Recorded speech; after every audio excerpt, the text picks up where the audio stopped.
In this video, I'm going to be showing you how you can delete calls on Instagram. So I'm on the homepage of Instagram right now, and I'm just going to tap on the messenger icon there at the top right hand corner to go to my messages. And then I'm going to open a chat that has some calls in it. So you can see I've made various calls onto this chat, audio calls and video calls.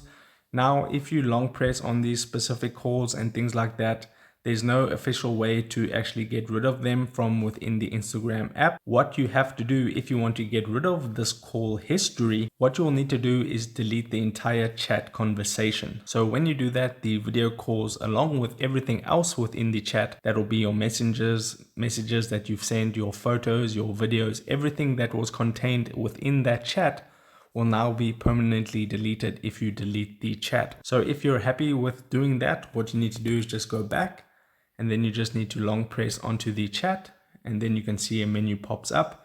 It says delete, tap on delete, and it says permanently delete chat, and then you would just tap on delete right there, and then that chat will be permanently deleted. I'm not going to do it because I don't need to delete my chat, but that would be the process of how you can delete your calls and your call history from within the Instagram app. So if this video helped you out, don't forget to drop a like onto this video and subscribe for more, and I'll see you in the next video. Take care.